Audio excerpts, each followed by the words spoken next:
Donald Wayne Hartung has been convicted in the killing of his mother and two half-brothers. The state argued earlier today that Hartung killed them because he wanted the money in his mother's will.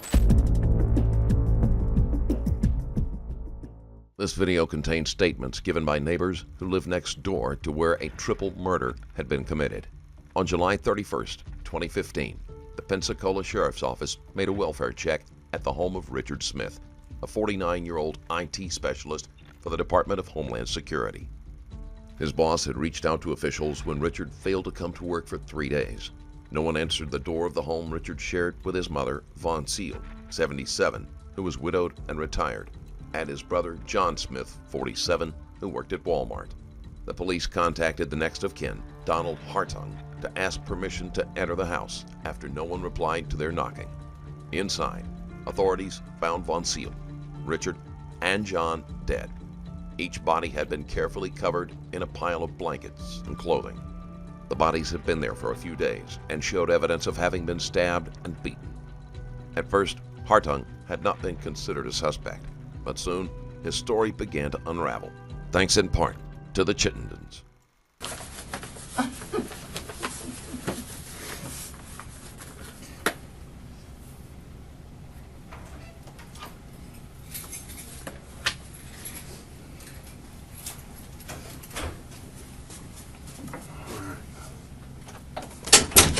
So, what's been going on? Okay. First things. There's some information here. There's some observations, and then we have a couple questions. Okay. The probate attorney's paralegal mentioned to me that she saw that there were some Homeland Security documents in the residence. And I told her that she should contact Homeland Security, and I gave her Officer Palomino's telephone. That's the only number I had. Right. I do not know that she didn't mention the nature of the documents, and I don't know if she contacted him or not. So I just thought I'd follow up on that. Okay. She also mentioned, and I'm sure you're aware of it, that Donald had gone up to see the Creek Indian officials and had apparently been unruly and had been arrested. So you may want to check on that. Really? Yeah, her name was Jessica. She's with Bentley Fisher's office, but I'm sure you can contact the Creek officials there. But she relayed that to me about a week ago, I think it was, I believe. But she is the one. It was recently. Yeah. She's in charge of the cleaning and disposition of the property. Okay. If there's anything y'all need to take a third look at on that residence, you've got today and tomorrow and possibly Wednesday morning, because the cleaning service is coming Wednesday to empty the place They're out. going to be there for 3 days. Yeah. Okay. Yeah, we're done with what we need to do. I didn't know. Yeah. I just thought, okay. Let me ask you this. Why was the probate attorney's paralegal talking to y'all? Because I made it my business to talk to her. Paralegal should never have discussed this information with the Chittendens, and the Chittendens should never have asked.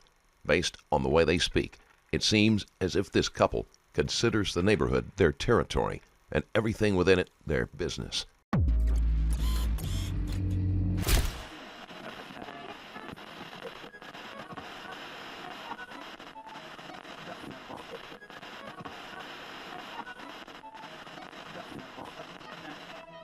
Oh, okay.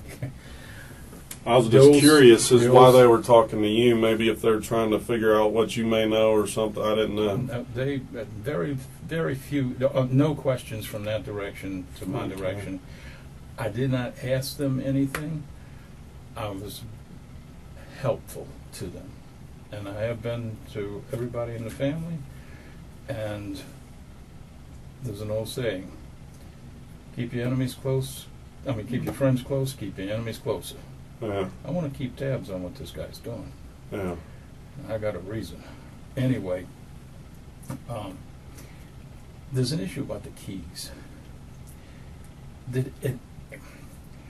When they took the tape down that afternoon, Wanda and Buddy arrived pretty much immediately. I'm not sure if they had contact with you all or not. That's not my information to know or Right. not. But when they arrived, Buddy went to the back door because they came over to us. We were sitting on the porch. They came over to us, engaged in conversation, and kind of walked us over there while they were there. He went to the back door. I didn't want to go in the back yard of that house. And he went to the back door. Then he came around and said the fire department had used a credit card to open that door. Mm-hmm. I don't know how he would have known that except from Donald. But they then, the next day, when they came early. They went to, they stopped near the gate, and he came over, I believe. I think he came over. We were on the porch. He came over, and he asked me to look at the locks or something on the fence. And then, I had told, I think it was Buddy. I had told him, I said, look, I said, for the duration of this thing, I'm going to run my tractor over that front lawn because I don't want that house to look derelict. I don't want it to look, unkempt or something like nobody's there. For a number of reasons. We had all kinds of very peculiar cars stopping way deep into the middle of the night, getting out and walking around that property. So I figured the better it looks, the cleaner it looks, the better we're going to be. Right. Okay. Well, I told him, I said, I'm going to run the tractor over. He said, I'm going to give you a key to the gate. And you could do the back. I said, because we do have a snake issue out there. We got rattlesnakes out there. Well, he said, I'm going to Lowe's to get some locks. They went off to Lowe's, supposedly. I don't know where they went. Came back with no locks. Then they both went to the back door. They had a key to that house. Did you all give them keys to the house? No, there was. The keys they got are the keys that were in the house. How'd they get them? How did they get in the house to get the They keys? jimmied the door to get in because we locked it when we left, and I told them, I said, you'll have to jimmy Okay. the door to get in there. The Chittendens are trying to take over the interview by turning around and asking the detective for more information that doesn't concern them. They may have knowledge that will help in the investigation, but that doesn't entitle them to learn anything that isn't known to the general public. All right. Because I had talked to them, and I was like, hey, we're done. Y'all can What go would over he there. have had to use to do that? Probably just the fire department used a credit card, so it shouldn't have been hard to get in. I didn't see this guy use a credit card. I don't know. I'm not sure. Anyway, but the keys were in the house, so they had access to the keys. Mhm. Okay. All right. Then that's not an issue. They went in that house probably 10, 15 minutes and came out and said that Aunt Bonnie had over $1 million and that there was $400,000 in just one account. Mhm. And I was wondering, how the hell did they find that information so quick? Because if I had to There was some Totally. paperwork. it was laying around, Yeah. they could find it pretty easy. Yeah. Okay, because I was kind of surprised. If I had to total up my assets, I couldn't do it that quick. Yeah. I mean, I'd have to go to file cabinets and drawers and Right. so on. Okay. So, that's not a big deal. The day that the probate attorney first came, Pine Forest locks came out there. When we came home, we had an appointment. We came home, he was sitting on our front lawn, walked on our front lawn. And I thought, what is this guy doing at my house? Okay, so I went over there and I said, can I help you? And he said, oh, I'm waiting for the probate attorney. Well, we got into a conversation. He was ex-law enforcement. And somehow we were talking, and he said, oh, I came out earlier, around noon. He said, and there were 3 people around the automobiles. I said, around the automobiles or around the house? He said, no, they were around the automobiles. They were only interested in the automobiles. He said, and I think he said it was a man and 2 women. But, you know, of course I didn't, pursue it any further because that's, I don't know who they were. I didn't know if they were sheriff's people or right. Okay. And nobody has been near those automobiles. The only thing concerning the automobile is that those people from Texas, what was his name? Robert and Shirley? Robert and Shirley. The day of the hearing, which was Thursday? Tuesday. Yeah, Tuesday. Tuesday last week, yeah, because he came down here. Okay, they came directly to our house, and they came up and started this dumping this information, conversation, whatever. But he said during that conversation that Donald was very, very interested in getting his hands on RT's automobile, whatever that's worth. Yeah. But that was him, and I kind of came out of the blue. Everything really from them came out of the blue. I mean, we weren't really talking about the automobiles or anything. We were asking them where they were from and so, because we didn't know who the hell. Yeah, they live out in Texas Out in somewhere. Texas. Faye somewhere. brought them, and we knew Yeah. Faye from Right. Yeah. before. But Because we'd never anyway, met she them. said Right. that he was very interested in getting his hands on RT's automobile. Okay. Now, no one has been around those cars that we have observed at all. I mean, other than the locksmith saying and the news media guy who Right. opened them. That was it. No one has ever approached the automobiles. And which is kind of strange because the tan car, when I was cutting the grass, I think it was the first time, my tractor developed a hydraulic leak. And I stopped and got off and was looking at it. And then the light was such that I could see into the tan car. And there was money in the back of that car. And I thought, wow, that's not a good thing because somebody sees that, they're going to break into that car. So I told Jessica, I said, That's y'all the need probate to, girl. Yeah. y'all need to do something about that because the money's laying there. Somebody's going to pop that window and grab that money or something, and y'all ought to know about it, you know. Right. Nobody ever did anything about it. My knowledge is still there. Now,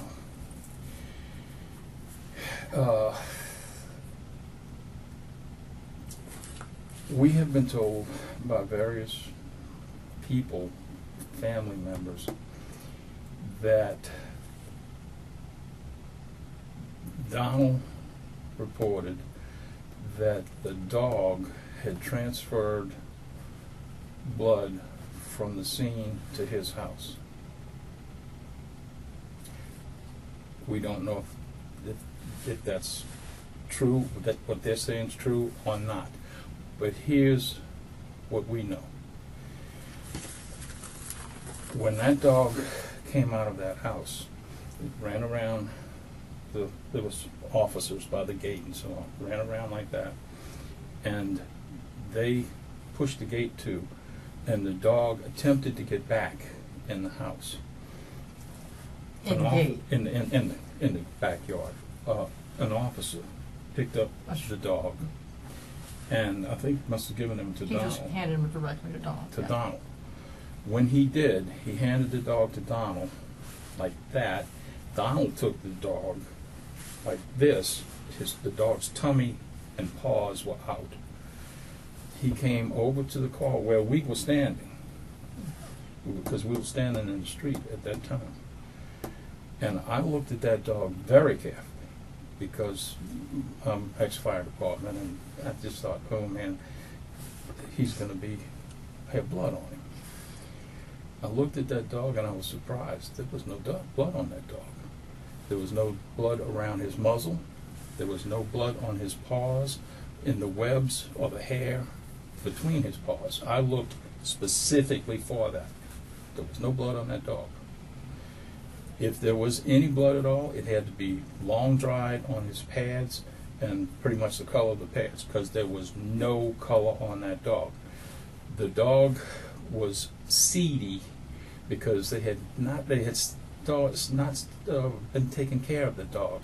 They used to keep him pristine, but after a while they just didn't wash him very much, and he was seedy looking, but there was no blood on that dog. Mm-hmm. Yeah. Now you tell me. We figured that he was probably hungry and thirsty, so I asked permission to get him some water. Donald had put him in his car, but the windows were down like this, and I went in and I grabbed the dish. I found was, you know what Corningware is? Mm-hmm. Was a white Corningware dish, and I got it because it has straight sides. And I was feeding the dog in the window. Now, he drank most of it. I mean, giving him the water. But he'd drink some, and then he'd run around the car, and then he'd come back to the window, because it was awkward for him. He was up like this. In fact, at one time, he touched my hand, trying to stay up on the window to get to the water. Mm-hmm. Anyway, there was water left in the bowl when he finally seemed to be finished. And I really would have noticed if there was blood. I mean, it would have been repulsive. And he touched me, and when somebody was talking about dogs and dead bodies later on, I thought, oh, but there was no sign. Nothing. I mean, the dog had no blood on him. No. Yeah. The Chittendens are fantastic witnesses. They take in every detail and somehow manage to extract information from anyone they encounter. As neighbors, they are less desirable for the exact same reasons. Which is kind of peculiar, because Who told you that? who Family. Which one? Do you remember who in the family told you that the dog? Wanda was the first one She who was the saying, first, but oh, and there was blood all over the place. Yeah. That's Wanda. I mean, I'm sure Yeah. you've talked to her. Oh, yeah. She's But Talked to her this morning. yeah, probably every minute of every day. Yeah. But that, that was, we thought, well, we don't know if that's an issue or not, because it's, we don't want to know sensitive details. we never discussed with him. No. Right. They just You don't unloaded. all you have to do is sit still, Oh yeah. and you're going to find out more than you ever wanted to know about everything on the planet, let alone that. Okay. During the visit where Faye came over with the people from Texas, she said that after the search of Donald's residence, Mm-hmm. that she, Wanda, and Buddy were at the house, and Donald stated to them regarding the search, if they're so good, why didn't they find these? And he produced a machete, a knife, and a baton. Mm-hmm. Okay. And she said that disturbed them mightily. They left as soon as possible. Right. She told us the same thing. Okay. All right.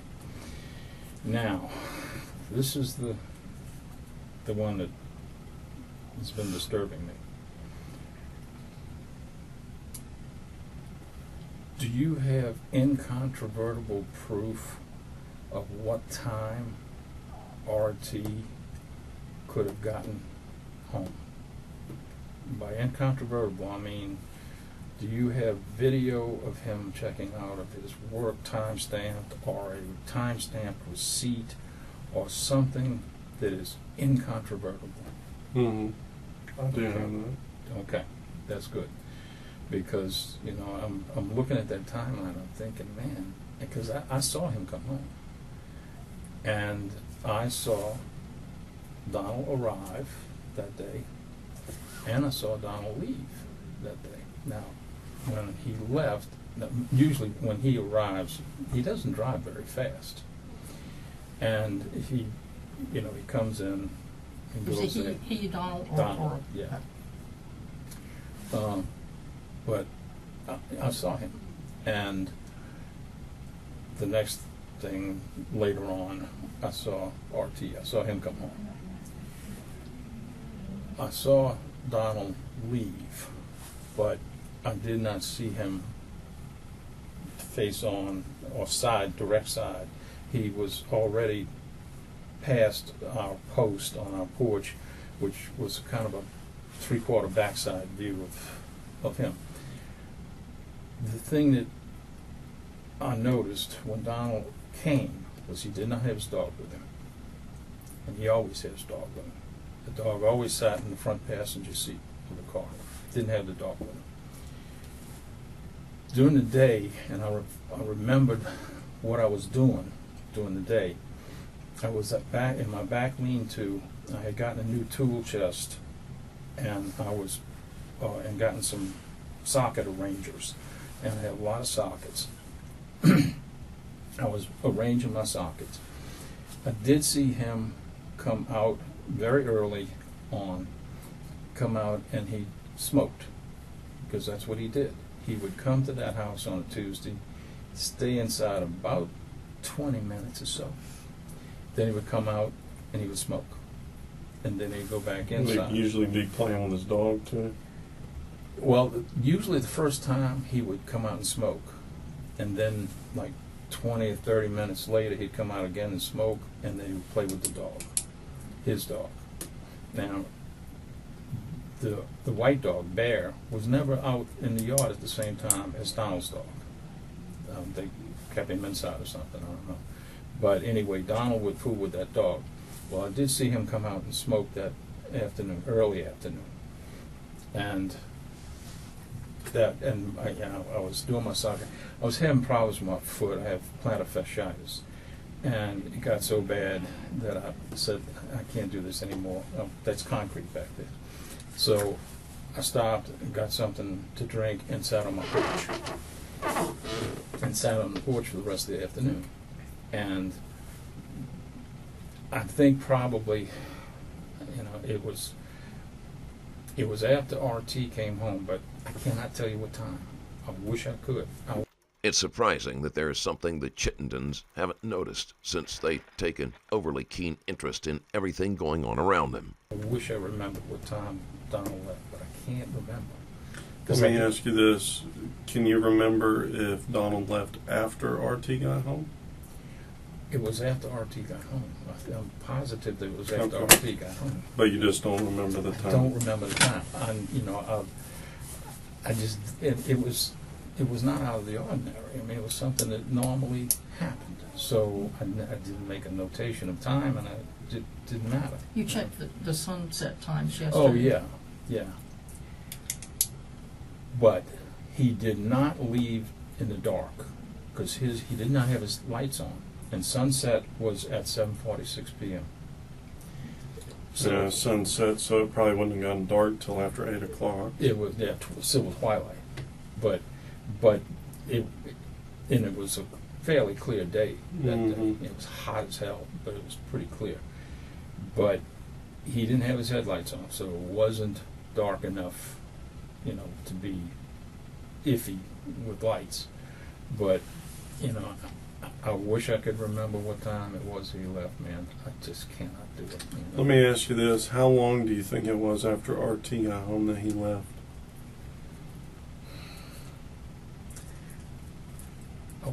I went inside, and I don't remember what I was doing, but when I came back out, he was leaving, and I don't know how long I was inside.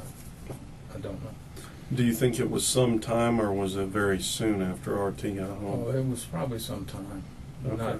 I wouldn't say hours, but... But it wasn't like 5 minutes either? No, I don't think so. No. Okay. Because he would have had time to park and all of that.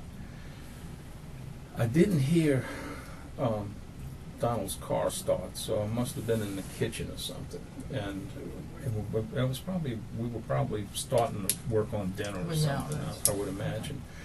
But when I came back, and I helped her a little bit, but my foot was hurting me so bad, I said, I need to go sit down. So I came back out to the porch to sit down, and that's when I saw him going out. Don't know how much time I was inside. I wish I did.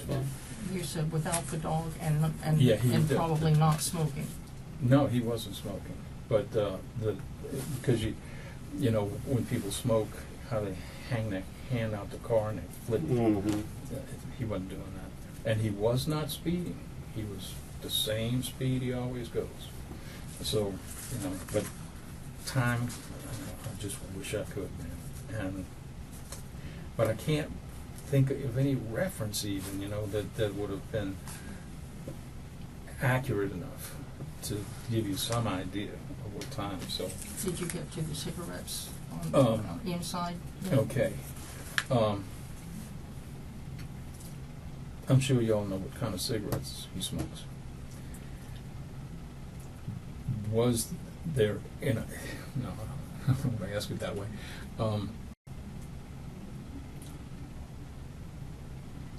Cigarette residue in the house, because he was a heavy smoker. I mean, he constantly was coming, you know, in and out to smoke outside. So obviously, he wasn't allowed to smoke in the house. But if there was cigarette residue in that house, then he had a cigarette while he was waiting for our tea. Mm. And, you know,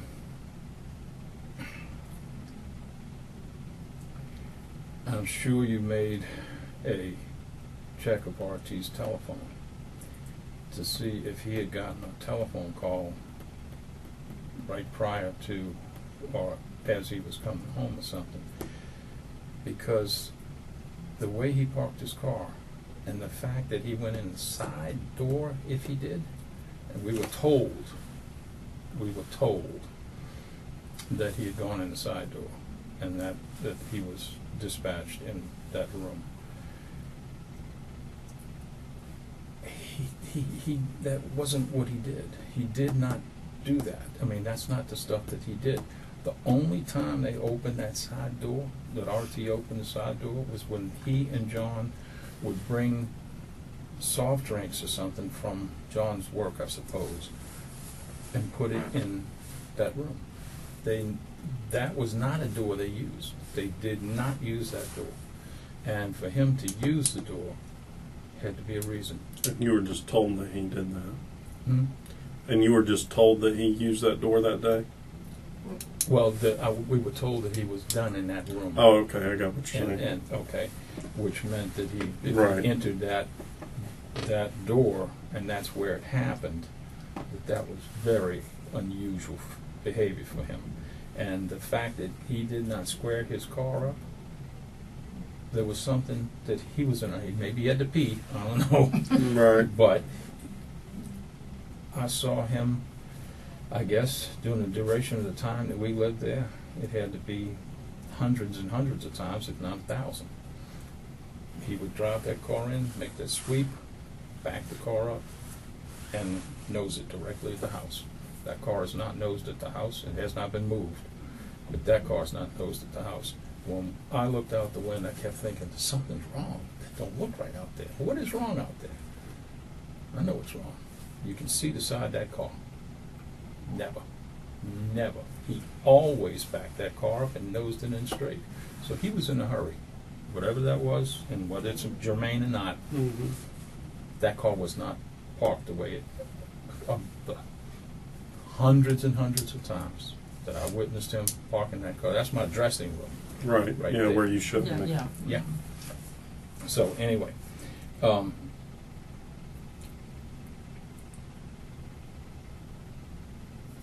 see. Oh, and I'm sure that this doesn't mean anything.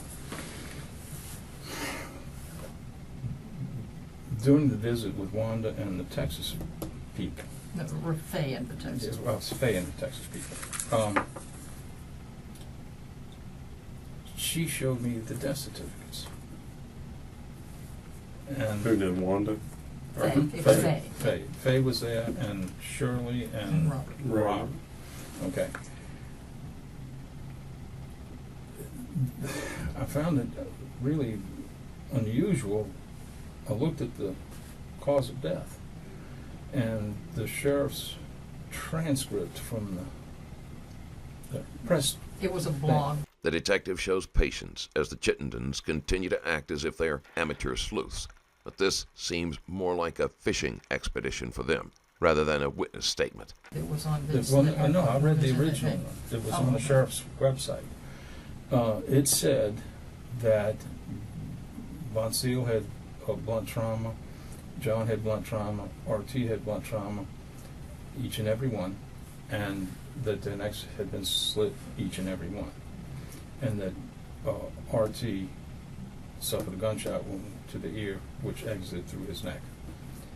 The death certificates don't show that, and I don't know if that's important to you all or not, but it's just, just like, uh-oh.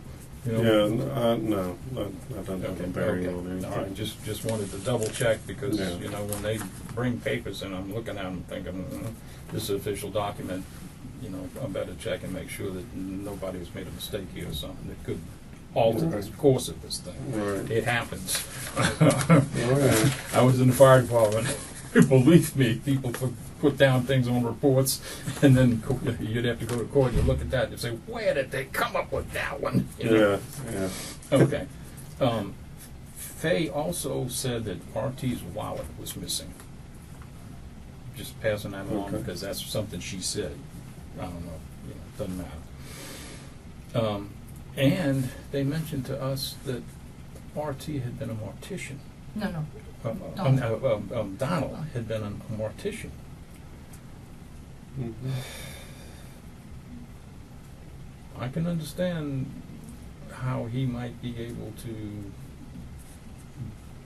bear that and maybe sit there with those people waiting for RT to come home. I can understand that. This guy, okay.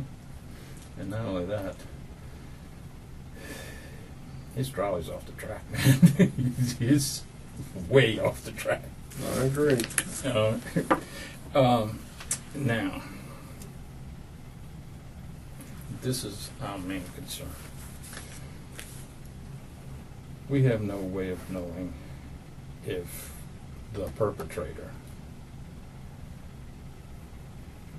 knows whether we witnessed something that could convict him or not. We don't whine a lot, but it is concerning. Yeah. And I don't think you have anything to worry about because whoever this is, and this is just my way of thinking, if you would have witnessed something that would have convicted them or something, I think that person would already be in jail. well, there's that. You see what I'm saying? There's that, but there is also his trolley's off the track, okay, and he may conclude things that are not based in reality or logic. But okay, your name's not in any report anywhere or anything like that right now. Now, but you know, when I do my case file, I'm not going to lie to you, it will be in there. Of course. Of course. Well, we gave a sworn statement that morning to one of the officers, so I mean we understand, and he was there pretty much when that happened. Right. He was in the sheriff's car down there, so I'm sure he witnessed us, myself, my wife, Lim. Well, I mean, we talked to all the neighbors out there. Certainly. I mean, that's. Yeah, but there like were I said, four of us that morning. With They talked to him. With his mental state, who knows? Now, Yeah, logically, that should not be an issue. But I've been to a lot of strange events in my life, and, you know, you just don't know. No, you don't. Just don't know. All right, that being said, we were also told by the probate attorney that Donald will inherit that house and the assets and so forth. Yeah, he probably will. And we don't know whether he will be our neighbor or not. And, you know, that's a... Unless he goes to jail, he probably will be. Yeah, so, you know, this gives Halloween this year a kind of a different aspect, you know. But if something is imminent, we'll stand down. If it's not imminent, then we have to take the next steps in security for our lives and property, which involves, now we've already upgraded, of course, the locks and the doors and all of that stuff. But The Chittendens are concerned for their safety, but the detective assures them that they are unlikely to be in any real danger. the next thing is a good guard dog, and that's a pretty pricey thing, and it's a lot of issue. Yeah. So let me ask you, and you answer me the best way you can. And like I said, we're not here to get something sensitive information. We don't want it, and yeah, I think you understand. We haven't asked you those kinds of questions. What would you do if your family were living in that house? I mean, y'all are both intelligent people. It's not hard to read between the lines of what's happened, okay? With what you know and what you've observed. All I can tell you is I don't think there would be a reason for Donald to come after you or you, but who knows what the guy would do. Okay, that's enough said. But I would take precautions to protect you how you would against anybody, Any other threat? any person. Any other threat? Okay. That's all I know to tell you. I mean, Right. Well, logic would say that it would be stupid for him to do us because right now he's not in, well, he's sort of in trouble, but not really in trouble. right. Whereas if it continues... If he was to do something to you and draw more attention to himself. Right, but he's who not knows what he'd logical. do. But if you do 3, you do 5. Yeah, what's 1 or 2 more? That's right. That's my Yeah. thing. Anyway, you know, so we'll do what we have to do. The question of imminence, is there anything imminent? I don't think so. Okay. All right. Yeah, because we, you know, I mean, one thing is those people in that neighborhood are scared to death. Because it's my understanding that the probate thing is still open, that the judge hasn't ruled on it yet. I don't know. I know they had a hearing last week, but I don't think a decision has been final. No, that we understand that was strictly to determine whether the family members who had made an objection had any standing in the case, and apparently it was ruled that they did not. But that, to our understanding, that's all that really happened, and whatever is down the line, I don't know. Mhm. As a matter of fact, Jessica is at that residence right now, and we wanted to get back because she is pretty chatty, and she does divulge a lot of stuff. But our neighbors are just really concerned, and they're all our age or older. Mhm. They're frightened to death. My neighbor across the street hasn't cut his lawn in 4 weeks or 5 weeks. He's afraid to come outside. And he's usually compulsive. Yeah, he's compulsive. He does that twice a week. But, you know, we don't want to give, you know, any false hope to them or anything else. But would it be okay for me to tell them, look, they've got a handle on it, they know what they're doing, just stand by, and we sit out. We sit out, and we make a point now of sitting out fairly late because a few of them have started walking. When they see us, they come over. And I know what that means, that they feel because we're there, they're safer. And we're not that altruistic, but it's a fairly tight neighborhood. Right. I mean, everybody knows everybody. Well, not only that, but we have quite a few of us that about once a quarter or once every 2 months we get together, have dinner and so forth. A bunch of us, So it's reasonably cohesive neighborhood.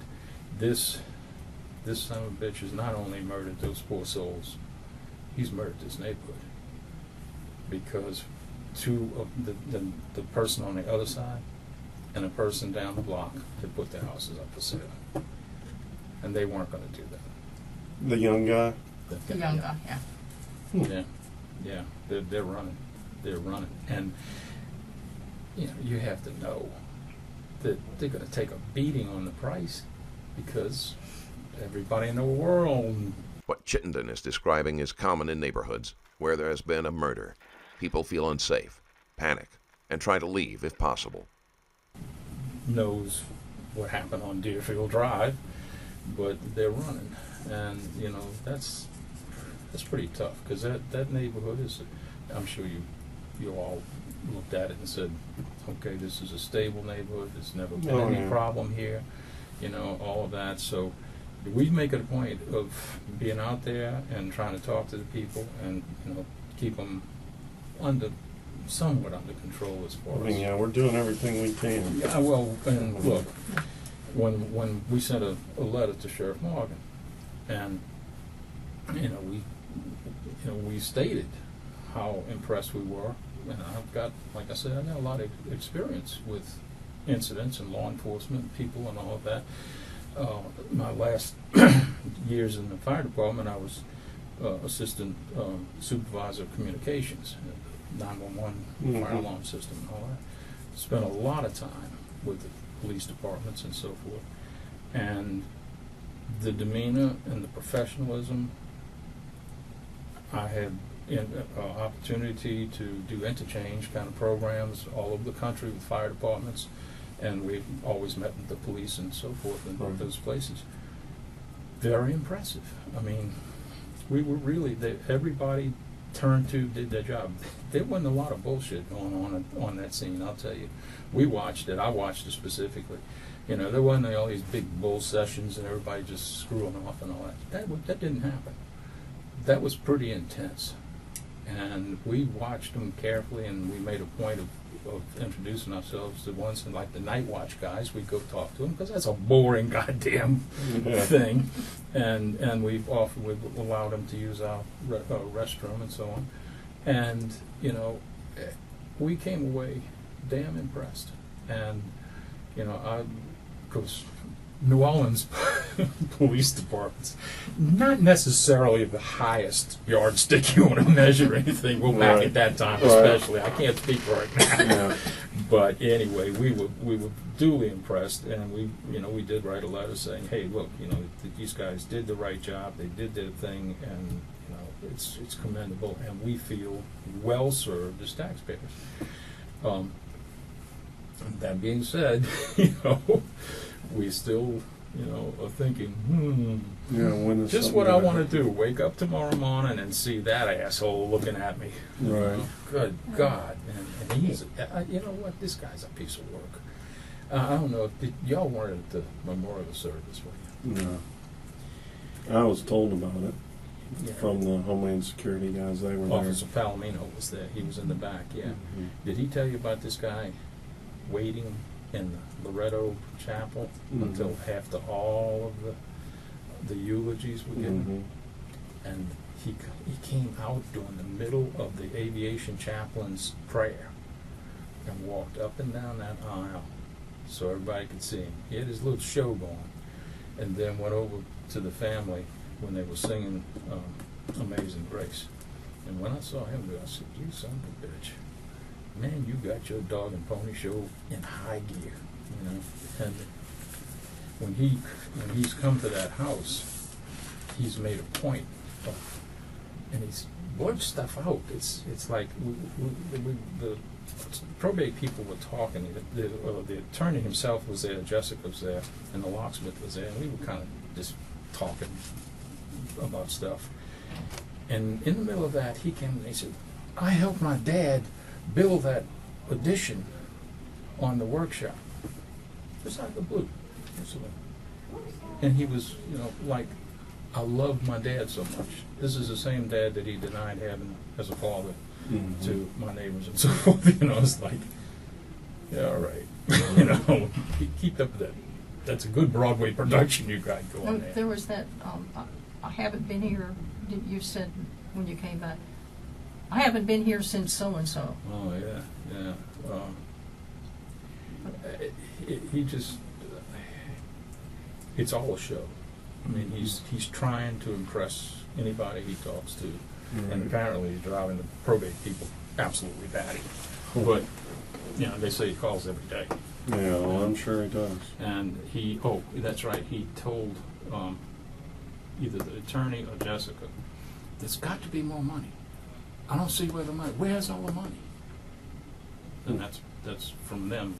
Some of the things Chittenden is revealing will have to be verified with other people to be of any use, since he did not see or hear them himself.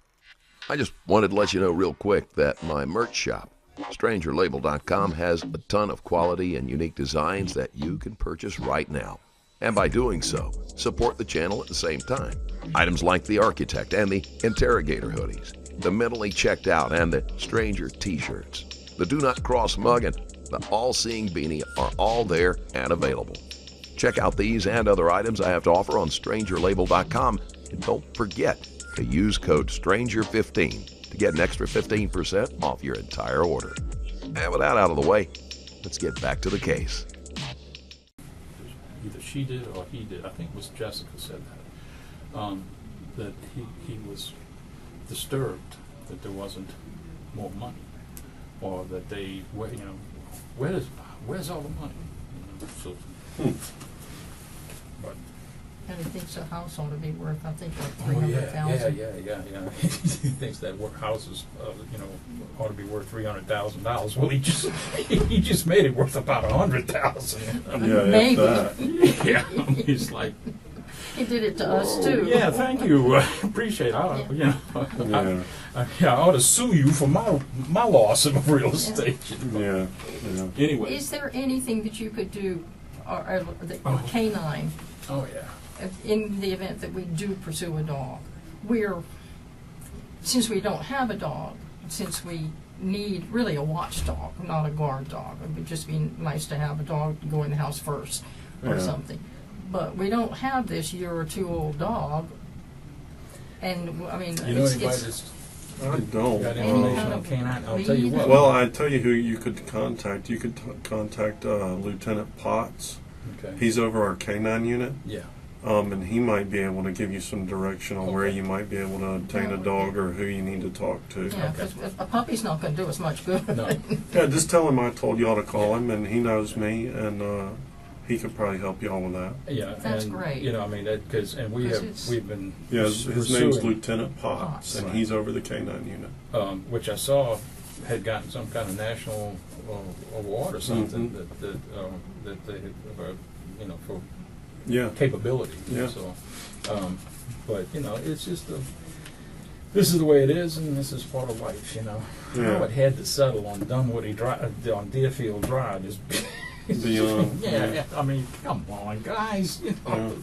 Is there anything else that? That's it. Okay. We right. you know, other than to tell you how much we appreciate you taking your time to anytime. talk to us and to some degree allay our concerns. And, you know, I don't feel that it's necessary for us to call you all the time and constantly be on, you don't got enough to do. Well, you can call me whenever you need to. Well, if you need to talk to me about something, just call me. Right. If I don't get to talk to you, I'll call you back. I try to look at the stuff and look at it and think, oh, okay, does this make sense? Or, is this Right. just plucked from the air bullshit? Well, yeah. In this case, you never know what might help. Well, again, Yeah. that's it, and that's why. I mean, Yeah. that's why, the only, for Buddy specifically, and I'm sure that was because he was all for, giving me a key to locks, which never showed up, incidentally. The lock that's on that gate was in that residence or someplace there, because it's a little bitty lock, and that was not something he bought at Lowe's or anything, because it was old. It was old. I looked at it when I came to the gate to talk to him. I looked at that lock. I thought, that thing is old. It's got a brass bottom. I mean, Yeah, I early do on. have a question, man. You came out and took a picture of the plate on the air conditioner. I thought about that. I said, okay, it's got to be important some kind of way, or else he wouldn't have come out and done that. But when the probate attorney went back, I looked at that air conditioner and I thought, okay, there's this regular serial number plate and all that, and there's the Hamrick sticker. And I think I was the one that told, I think it was Lieutenant Gilmore, somebody, that the only two people I knew had gone in that house were Rocky's Pest Control and the air conditioning people who had redone that system, and those contractors, but I didn't know who the contractors were that redid the thing. I don't know. They didn't have any signs or anything that I could see on that truck. But when I kept thinking about, what in the hell is that? How can that air conditioner play a part? Don't want to know that. But that one, I got that and thought, okay, you need to stretch your little gray cells here, because It's interesting. yeah, well, it was, it's just something that was Just kind one of, more thing. Just raise your right hand for me. Y'all swear to affirm the statement y'all made here today are truth and nothing but the truth. absolutely. All right. Yes, yes, Thank sir. you. All right, let's go. I'll walk you downstairs. Thank you for coming in. I appreciate it. Now that the Chittendens seem to have run out of any potentially helpful information, the interview is brought to a close.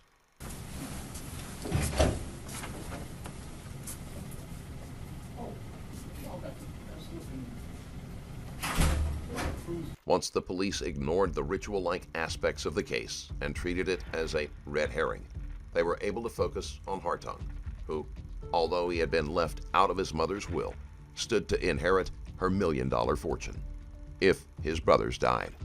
Investigators interviewed the Smiths' neighbors to check Hartung's account about his comings and goings before the bodies were found. He said that he'd left the home before sundown.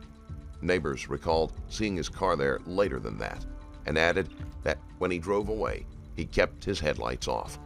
One of the strongest pieces of evidence occurred when Hartung's DNA was found on cigarette butts mixed in with paper towels, covered in Von Seal's blood.